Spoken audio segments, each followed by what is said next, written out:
अस्सलाम dear students. आज का हमारा टॉपिक अमेरिकन लिटरेचर के पेपर के हवाले से है, जो हमारा फिफ्थ पेपर है। और इसमें जो हम पढ़ रहे हैं वो जॉन एशबरी हैं, द पेंटर्स, इनकी पोएम हमने पढ़नी है।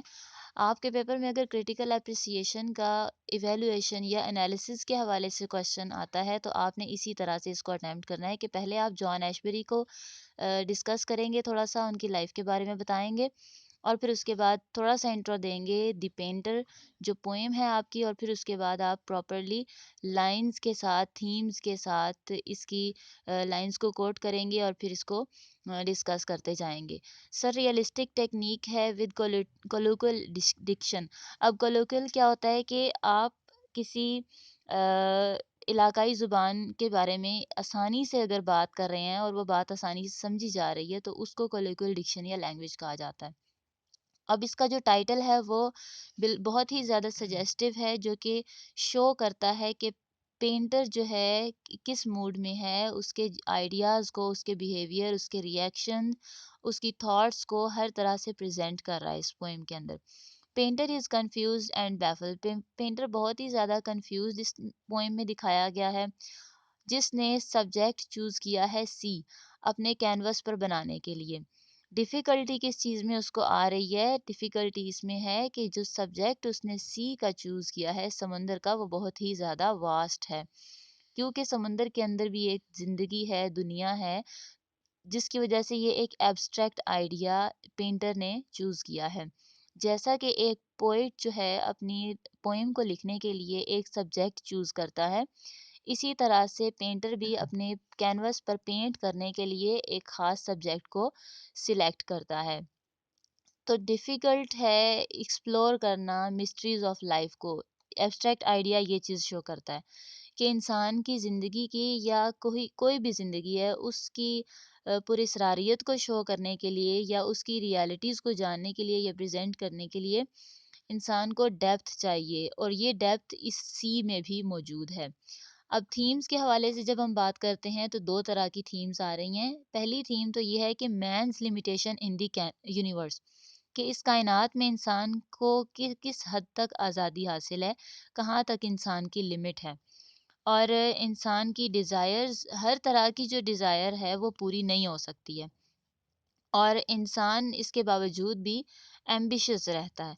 सेकंड थीम ये है कि आर्टिस्ट जो पेंटर है, वो अपने आर्ट की परफेक्शन चाहता है, जैसे artistic perfection of painters painting.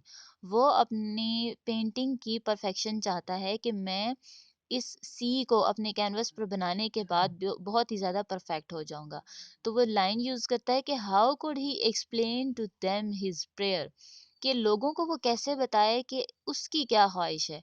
That nature not art might usurp the canvas, कि एक नेचर जो है वो एक कैनवस, दुनिया को जो है वो एक कैनवस कहता है, और उस दुनिया में जो है एक कायनात है। अब कैनवस क्या है? कैनवस जो है वो सिंबल ऑफ लाइफ है।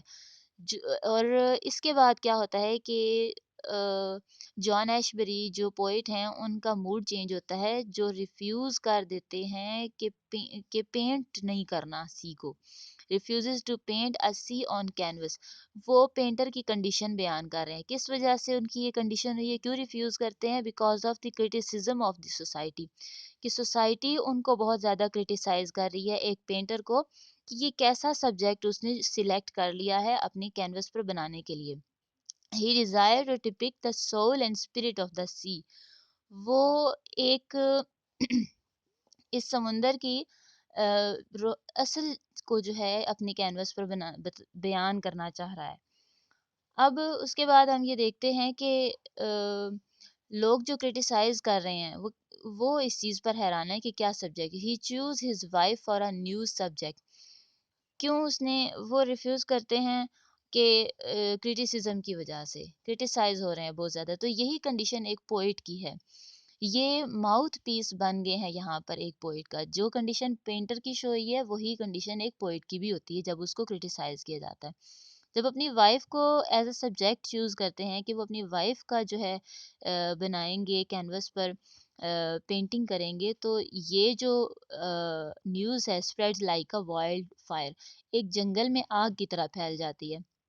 आर्टिस्ट जो है make fun of him, artist उसका मजाक उड़ाते हैं पेंटर का कि पेंटर भाई ये कैसी बात है कि अपनी वाइफ को अब उसने सिलेक्ट किया एज अ सब्जेक्ट। पेंटर जो है वो सिंबल ऑफ रिबेल यहाँ पर शो हो रहा है।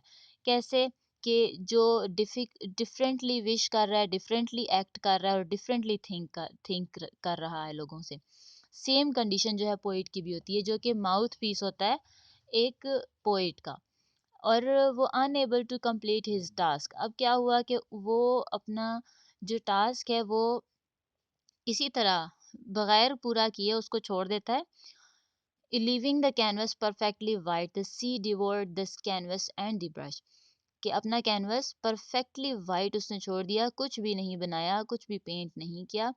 और सी समुंदर ने क्या किया कि उसका कैनवस भी पेंटर का और ब्रश भी दोनों को बहा कर अपने साथ ले गया।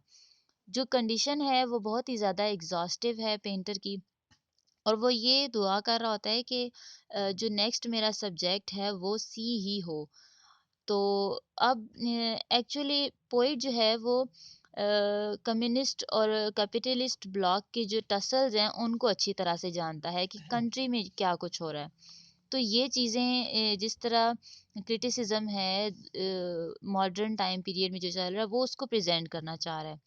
और क्रिटिसिज्म ऑफ डिफरेंट आर्टिस्ट का भी उसने प्रेजेंट किया है कि किस तरह से क्रिटिसाइज किया जाता है आर्टिस्ट को, जिसकी वजह से उसने अपना कैनवस परफेक्टली वाइट छोड़ दिया है। Imagine a painter crucified by his own subject, too exhausted even, और उसने क्या किया कि वो जब बहुत ज़्यादा थक जाता है और उसने इसी तरह छोड़ दिया अपना, too exhausted even to lift his brush, यानी इतनी उसके अंदर हिम्मत नहीं है, इतना थक चुका है कि वो अपना ब्रश भी नहीं उठा पा रहा। और फिर हम ये देखते हैं कि टेक्निक्स जो है उसने क्या चूज़ किया, और वो क्या करता है, एक पॉइंट रह गया पीछे कि वो सुसाइड कर लेता है, जंप्स इनटू द रिवर। ठीक है, जो पेंटर है वो अपना छोड़ देता है ब्रश और जंप्स इनटू द रिवर। अब नेक्स्ट पॉइंट में हम देखते हैं कि टेक्निक्स ऑफ इम्प्रेशनिज्म उसने यूज़ किया, इम्प्रेशन दिए हैं, एक्सप्रेशनिज्म उसने यूज़ किया है, और फिर स्ट्रीम ऑफ कॉन्शियसनेस हमने देखा कि किस तरह उसके आइडियाज़ चेंज होते जा रहे हैं। पहले वो उसने सी को सिलेक्ट किया, फिर उसने अपनी वाइफ को एज अ सब्जेक्ट सिलेक्ट किया, तो ये क्या है, स्ट्रीम ऑफ कॉन्शियसनेस है।